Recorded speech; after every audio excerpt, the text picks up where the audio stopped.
بسم الله الرحمن الرحیم. السلام علیکم ملګری، زه احسان وزیر سوشل ورکر ضلعبنو تاسو مخاطب یم. ملګری، نن د خصوصي ویډیو دغه د پروره جوړوم چې د میږو ضلعبنو شي او لکي مروت شي ډېر بې انتها جنګ جګړې لګیا دي چې کسې بیا روزانه 2-3 حادثې کېږي، 15 کسان په شمړه 4 زخمیان، دا خبرونه روزانه رسي. او زه ریکویسټ کوم خپل علما کرامو ته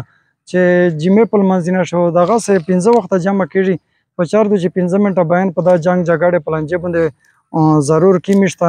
ځکه چې د میږ مشره شی په 1 انچ مځکه باندې سر راخېږي، په 1 فوټ مځکه باندې دی سر لانجه وي، په ریپۍ باندې دی لانجه وي سره روزانه. دا ویلې چې په میږ څه شی بدامني زیاته شوله، لانجې پنجې زیاته شوي دي. په دا شی خاص کر د علما کرامو او د میږ چې څومره هم مشرون دي د ضلعبنو، زه مولانا نسیم علي شاه صاحب ته دا درخواست کوم، منې صاحب ته، چې توته کردار ادا کول په پچار دی. اوس د باندې په د سورې ز ډېرې بې انتها حادثې وشولې په چار دو چې میږ علما کرام او ام ان اے ام پی ګونه دا په د کلي علاقه چې څومره لانجې پنجې دي چې په دا باندې وغږېږي. او سالسونو ته زه دا ریکویسټ کوم چې کسې پیسې ته ما کسې دا کښلې زندګۍ درې میزبانون مړېږي، بچون پسې مړېږي، د میږ زنانه پسې مړېږي د لانجې د وجې.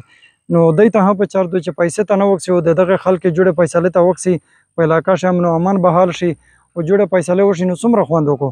نو د مو دا خصوصي پیغام خپل علما کرامو ته دی، مشرونو ته دی، چې د ضلعبنو د لکي مروت څومره